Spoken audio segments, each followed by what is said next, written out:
Bonjour Anne. Bonjour Cécile. On va commencer évidemment à parler football, c'est un peu l'actu du jour. Oui, effectivement, puisque la défaite du FC Nantes 6-0 hier fait parler les journaux. Alors regardez ces titres. D'abord, dans 20 minutes, ce jeu de mots, Nantes à terre.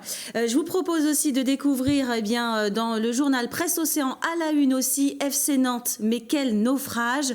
Et puis dans Ouest France, un titre un petit peu plus sobre, mais à la une du quotidien aussi, le FC Nantes reçoit une correction à domicile. Et puis on en parle aussi dans le quotidien sportif, l'équipe, c'est en haut de la une, Lyon par KO, le FC Nantes dans une atmosphère de fin de règne pour Girard et Kita. Ça, ce sera à suivre, on en parlera plus tard. On vous en parlera évidemment. Maintenant, on change de sujet, on parle des opticiens.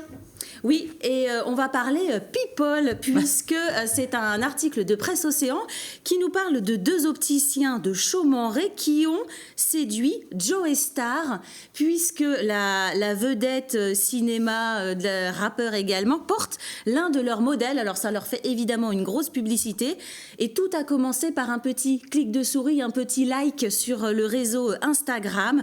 On voit donc la puissance des réseaux sociaux, et donc pour la petite histoire, monsieur a un modèle sur mesure avec ses initiales gravées sur les branches de lunettes. Je crois qu'elles sont en bois, ces lunettes, à vérifier, mais je crois qu'elles sont en bois. Allez, direction les abeilles. Oui, et on part du côté de la petite ville de la Grigonesse, c'est au nord de Nantes, puisque cette petite ville figure parmi les 17 communes françaises qui viennent d'être primées pour ses actions en faveur de la protection des abeilles. Donc on apprend dans cet article que la Grigonesse a notamment depuis de longues années mis en place des arrêtés municipaux pour interdire certains insecticides. Elle est engagée aussi dans des démarches de développement durable.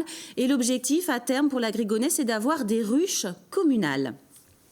Je poursuis avec Noël, on l'a dit tout à l'heure, J-25 avant Noël. Cet article de 20 minutes qui nous propose quelques idées pour patienter jusqu'à Noël.